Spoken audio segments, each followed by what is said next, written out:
whenever I log into this portal, aws.amazon.com, I log in with my user ID and the password. So this is how it looks like. So this is the display name of my account.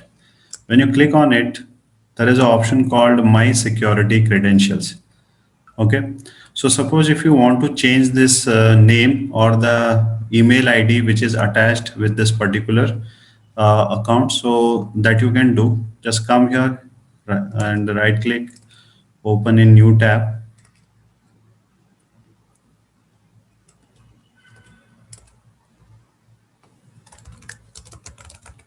So it will do a verification once, and once you give your username and password, you can see that you can change the display name, you can change your email ID, also you can change your password also. So these are very simple setting. I just wanted to show you, so you can do it by your own, right? So this is one thing. Second thing is the multi-factor authentication. So what is multi-factor authentication? So let's say I log out from this account, main account. Okay, so I have logged on. So when I click on this sign into the console, so it asks me about the user ID, that is my email address in this case. And when I click on next, it will ask me to provide the password. And once I give the password, I'll be authenticated. Okay. So it is only asking for only one authentication. Suppose you want to put two layer of authentication. So that is known as the multi-factor authentication. Plus, along with this user ID and the password, you can add something extra here for the authentication purpose. So how to do that? Let me show you quickly. So right now it is just asking for the password. You mention your password, in this case, sign in. So only one layer of authentication is there. Okay. So come here and go to the My Security Credential.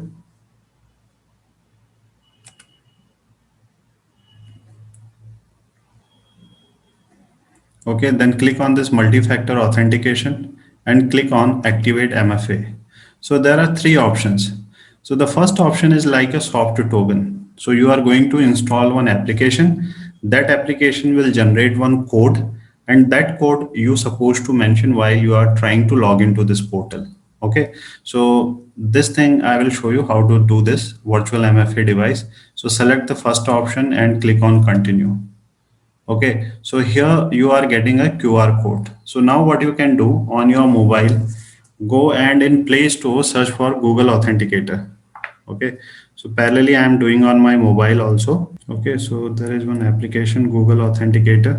What you can do when you click on this show QR code, click on this, you will get a code here. And once this application is installed on your mobile, you can click on add button. There you will find out one option called scan a QR code. So click on that and put your mobile in front of this QR code.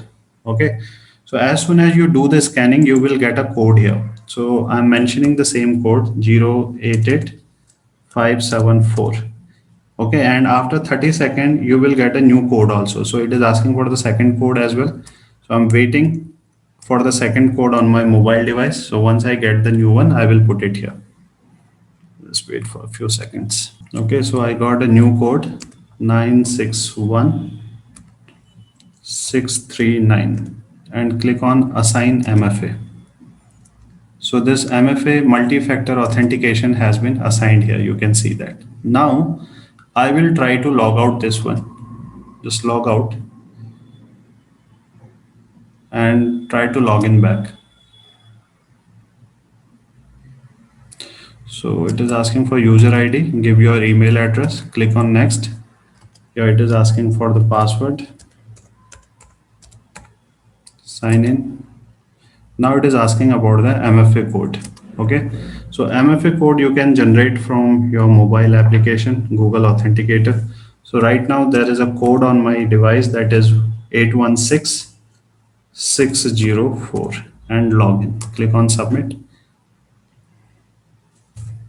and you are logged in here. If you want to remove this, it's very simple. Go to my security credential and remove that part.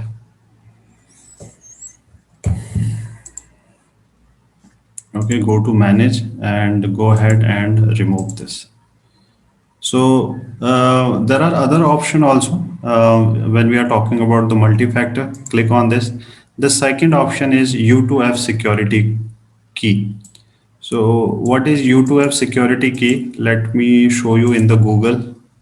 So you will have a better understanding because I do not have this physical device. So this is how it looks. Okay, so this is like a chip-based device.